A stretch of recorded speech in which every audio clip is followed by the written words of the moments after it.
एक जगह जलसा में तकरीर करके नीचे उतरे, एक नौजवान बोला गए मौलवी साहब रुका। बोला बोलो। बोला अभी आप तकरीर करे कि माँ बाप के कदमों के नीचे जन्नत है। हमने कहा कि हाँ, हुजूर की हदीस है, अल्लाह के नबी इरशाद फरमाते हैं कि माँ के कदमों के नीचे जन्नत है। बाप जन्नत के दरवाजों में से एक बीच का दरवाजा है। कौन सा दरवाजा है? हाँ, बाप जन्नत के दरवाजों में से एक बीच का दरवाजा है। तो नौजवान बोला कि बात समझ में आ गई, हमारा सवाल ये है, ठीक है माँ बाप के कदमों के नीचे जन्नत है, लेकिन मेरा पूछना ये है कि सास ससुर के कदम के नीचे कुछ है कि नहीं है? क्या है? समझ गए? तो हमने कहा कि क्या है, ब्याह कर इल है कि? बोले नहीं भेलोज गए। हम बोले बेटा तुम्हारे पूछने का अंदाज, उसका सवाल का जवाब मेरे पास है। बोला जल्दी बताइए। हम बोले सास ससुर के कदम के नीचे भी है। बोला क्या है, जल्दी बताइए। हम बोले थपाची गाड़ी है, वॉशिंग मशीन है, कूलर है, पंखा है, बर्तन है, हड़िया है, लोटा है, थाली है। अरे और क्या मिलेगा? सास ससुर के कदम के नीचे यही नहीं मिलेगा?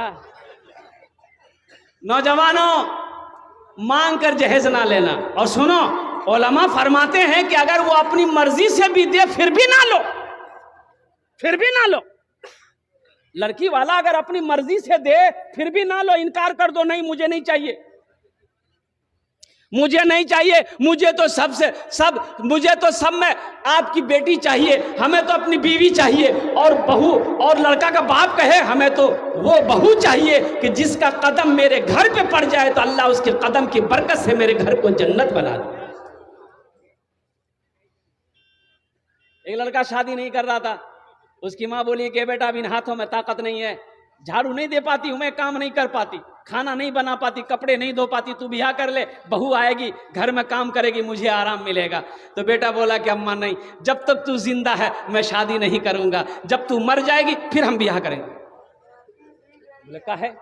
बोला इसलिए कि बीवी आएगी, झगड़ा होगा, सास बहू में झगड़ा होगा, ये मुझे बर्दाश्त नहीं है कि मेरी माँ से कोई झगड़ा करे।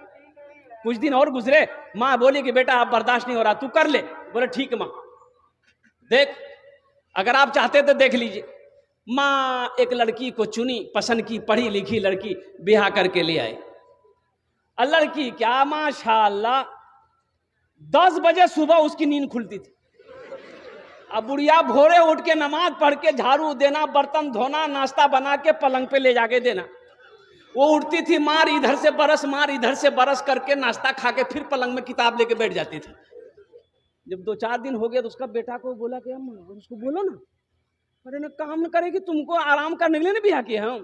बोले बेटा कैसे बोले, नई नवेली लड़की है, कुछ दिन के बाद करने लगेगी, छोड़ो मत बोलो, दिल दुख जाएगा। जब हफ्ता दिन हो गया बेटा को बर्दाश्त नहीं हुआ, बेटा बोला कि अम्मा एक आइडिया मेरे दिमाग में है, जब आप झाड़ू दीजिएगा ना आपके हाथ से हम झाड़ू छीनेंगे। कि अम्मा झाड़ू हम देंगे, आप नहीं दीजिएगा। जब हमको झाड़ू देते हुए देखेगी ना तो वो उसको अच्छा नहीं लगेगा कि मेरे रहते मेरा शौहर झाड़ू दे, तो बर्दाश्त नहीं, वो खुद ब खुद आके झाड़ू देने लगेगी। जब आप बर्तन धोइएगा, हम जाएंगे बर्तन धोने के लिए, तो हमको बर्तन धोते देखेगी तो उसको परेशानी होगी, वो आके बर्तन धो, तो काम में लग जाएगी ना तो फिर लगी जाएगी। बोला ठीक है। माँ झाड़ू दे रही, बेटा आया बोला कि अम्मा हम देंगे, माँ बोल रही हम देंगे, बेटा बोल रहा हम देंगे। वो देख के सो गए। बर्तन हम धोएंगे, बर्तन हम धोएंगे, बर्तन हम धोएंगे, बर्तन हम धोएंगे, माँ बेटा दोनों बोल रहा। जब हफ्ता दिन हो गया तो वो लड़की एक दिन उठी और दोनों को बुलाई, सासों को बुलाई, शौहर को भी, इधर आइए। दोनों आया, बोला ये क्या झमेला रोजाना रोजाना का लगा रखे आप? बोला नहीं झाड़ू बर्तन यही सब का है। तो बोलेगा आप लोग बारी बना लीजिए, कौन किस दिन झाड़ू देगा, कौन किस दिन बर्तन धोएगा। हाँ हाँ हाँ हाँ। ए नौजवानों, उस लड़की से निकाह करो, उस लड़की से शादी करो कि जिस लड़की का कदम घर में पड़ जाए तो अल्लाह उस घर को जन्नत बना दे। आओ कुरान की अजमत को सुनो, इसलिए कि वक्त की किल्लत है, उलमा किराम की लंबी फहरिस्त है। मुफ्ती सादुल नजीब साहब दामत बरकातुहुम तशरीफ फरमा है, जिनकी तकरीर आपको सुननी है। और नाज़िम जलसा जनाब हज़रत अल्लामा मौलाना कारी नियाज़ साहब दामत बरकातुहुम, इनकी निज़ामत का तो पूछिए ही मत। वक्त तो हजरत ने दिया नहीं है, लेकिन मैं इनका वक्त जानता हूं अल्हम्दुलिल्लाह। हाँ अच्छा, इंशाल्लाह बाद में सब तकरीर अब ये सुना देंगे तो चंदा कब लेंगे हम? पहले चंदा कर ले फिर सुनाएंगे। बैठ जा बेटा, बैठ जा। अजमत कुरान क्या है, कुरान क्या है और कुर्बान जाई। हजरत मुआज बिन जबल रदी अल्लाह ताला अन्हु बड़े जलील कद्र साहबी हैं। अल्लाह के नबी यमन भेज रहे हैं गवर्नर बनाकर, हाकिम बनाकर। ओ मुआज ऊंट पर सवार हो जा। अल्लाह के नबी तशरीफ फरमा है। हजरत मुआज ने ऊंट को इशारा किया, बैठ जा। ऊंट बैठा है। हजरत मुआज ऊंट पर सवार हो गए। ऊंट खड़ा हुआ, चलना शुरू किया। अल्लाह के नबी ने ऊंट के मुहार को पकड़ा। आगे आगे अल्लाह के नबी जा रहे हैं, ऊंट भी पीछे पीछे जा रहा है। उस ऊंट पर अल्लाह के रसूल जनाब मोहम्मद रसूलुल्लाह सल्लल्लाहु अलैहि वसल्लम का सहाबी हजरत मुआज बैठे। तो हजरत मुआज लरज गए, कहते हैं या रसूल अल्लाह, मेरे माँ बाप आप पर कुर्बान। या हबीब अल्लाह, ये बेअदबी है। आप मेरे आका हैं, आपका मैं गुलाम हूं, मैं ऊंट पर सवार हूं, आप पैदल चले, ये बर्दाश्त नहीं होगा। तो अल्लाह के नबी ने इरशाद फरमाया, ए मुआज बैठा रहा। सुभान अल्लाह बोले था माशाअल्लाह। ए मुआज बैठा रहा, मैं तुम्हारी इज्जत नहीं कर रहा हूं। ए बेटा,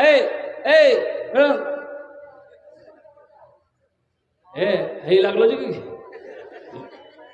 सर्दी के मौसम की जगह तकरीर कर दे, नौजवान खड़ा हुआ। मैंने कहा क्या हुआ? बोला है। बोले बैठो। 10 मिनट का फिर खड़ा हुआ। मैंने क्या हुआ? बोला बहुत जोरों से लागलो गए। बोले बैठ जा, कुछ देर और बैठ जा। बैठ गया। कुछ देर में भी तकरीर खत्म हो गई तो देखा बैठा हुआ है, तो अब उसको इशारा की हम जो।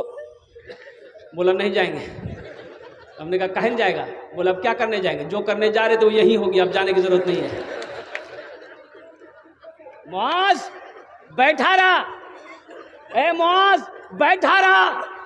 ए मुआज सुनो, हम तुम्हारी इज्जत नहीं कर रहे हैं, तुम्हारे सीने में जो अल्लाह का कुरान है हम उसकी ही इज्जत कर रहे हैं। ए मुआज, जिसके सीने में अल्लाह का कुरान होता है वो अल्लाह का दोस्त होता है। जिसके सीने में अल्लाह का कुरान होता है वो अल्लाह का दोस्त होता है। ये अल्लाह का दोस्त आपके सामने बैठा हुआ है। अल्लाह अकबर कबीरा। अब बताइए, जो इनसे दोस्ती करेगा अल्लाह उससे दोस्ती करेगा कि नहीं करेगा? यो इनसे दोस्ती करेगा, जो इनसे मोहब्बत करेगा, हाफिज कुरान से जो मोहब्बत करेगा अल्लाह उससे मोहब्बत करेगा। और अल्लाह जिससे मोहब्बत करेगा वो जन्नत के अंदर में दाखिल हो,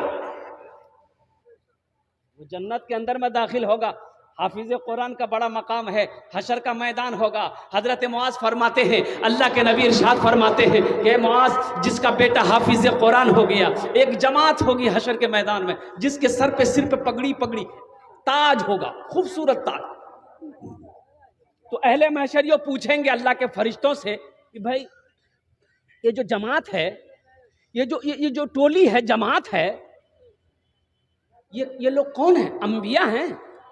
अंबिया हैं, सालिहीन हैं, सिद्दीकीन हैं, शुहदा हैं, कौन है? तो अल्लाह के फरिश्ते जवाब देंगे, नहीं नहीं नहीं, ये जो जमात देख रहे हैं, जिनके सर पे ताज है, जिनके सर पे पगड़ी है, जिसके सर पे ऐसा ताज है कि जिसकी रोशनी सूरज की रोशनी फीकी पड़ जाए उसके सामने में, ये वो लोग हैं जिनका बेटा दुनिया के अंदर में हाफिज कुरान हुआ है। अल्लाह ने उसके बाप को आज ताज पहनाया है। और कुर्बान जाओ, तो वो लोग हसरत से कहेंगे, काश दुनिया में हम भी अपने बेटे को हाफिज कुरान बनाए होते, आलिम दीन बनाए होते, तो आज अल्लाह ताला हमें भी ताज पहनाए। अल्लाह ताला आज मुझे भी ताज पहनाता। तो अल्हम्दुलिल्लाह सुम्मा अल्हम्दुलिल्लाह। एक अमल है अल्हम्दुलिल्लाह। अगर मैं बोलूं तो इंशाअल्लाह भाई अल्लाह के खजाने में किसी चीज की कमी है? बोलिए बोलिए बोलिए बोलिए। अल्लाह के खजाने में किसी कमी है? नहीं है। और इन्नल्लाह अला कुल्ले शैइन कदीर, मेरा अल्लाह हर शे पे कादिर है। मेरा अल्लाह जो चाहता करता है, मेरा अल्लाह जो चाहेगा करेगा। और कुर्बान जाओ, एक अमल है, अगर मैं बताऊं तो कितने लोग करेंगे कि जो मकाम हाफिज कुरान के बाप को अल्लाह अता फरमाएगा, शायद वही मकाम इस अमल करने वाले को भी अल्लाह अता फरमा दे। अल्लाह तबारक व तआला तो हशर के मैदान में बहाना ढूंढेगा कि मेरा बंदा जन्नत के अंदर में कैसे चला जाए। तो इंशाअल्लाह अगर वो अमल बताऊं, कितने लोग करेंगे? जरा हाथ उठाएं, इंशाअल्लाह मैं दुआ करूंगा। अल्हम्दुलिल्लाह हजरत बैठ जाइए थोड़ी देर, बैठ जाइए। वो अमल क्या है? आज अल्लाह ने अगर आपको दौलत दिया है, आज अल्लाह ने अगर आपको पैसा दिया है, आज अगर अल्लाह ने आपको माल दिया है, कितने बच्चों की दस्तारबंदी हुई भाई कितने बच्चों की दस्तारबंदी हुई? बोलिए। 13 बच्चों की हुई। ज्यादा नहीं। अल्लाह ने दौलत दिया है, अल्लाह ने माल दिया है, अल्लाह ने पैसा दिया है, अल्लाह ने जमीन दिया है, अल्लाह ने सोना दिया है, अल्लाह ने चांदी का मालिक बनाया है। आज मौका है, मेरा बेटा बड़ा हो गया, मेरा बेटा जवान हो गया, अब हम अपने बेटे को न आलिम बना सकते हैं, न हाफिज कुरान बना सकते हैं, लेकिन सुनो, इंशाअल्लाह रहमत का दरवाजा अब भी खुला हुआ है, आपके हाथ में अब भी चाबी मौजूद है। तो मौका है। मेरे पास पैसा है, क्यों ना अपने पैसे से एक गरीब बच्चे को हम हाफिज कुरान बना दे। सुभान अल्लाह बोले दो, माशाअल्लाह।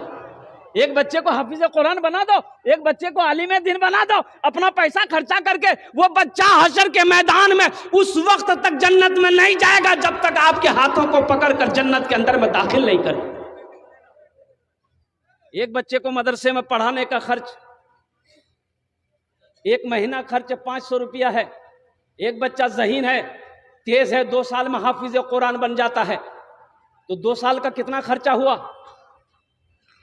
500 रुपया महीना, 2 साल का कितना हुआ? 12,000 रुपया। 12,000 में 2,000 छुट्टियों के निकाल दिए, कितने बचे? 10,000 रुपया।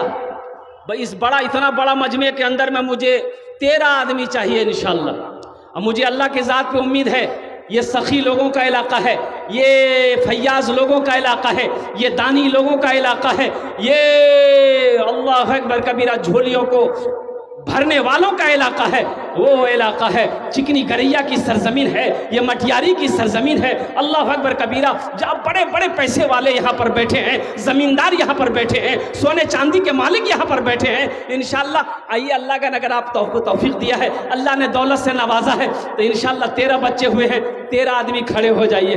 अपने माँ बाप के नसीब से दोहरा सवाब मिलेगा। अगर आप अपने माँ बाप के नाम से अगर ये इसालो सवाब का काम करते हैं तो कुर्बान जाओ। ये मदरसा शमसुल उलूम क़यामत तक इस धरती पर कायम रहेगा। अल्लाह आपके माँ बाप को कब्र में सवाब अता फरमाता रहे।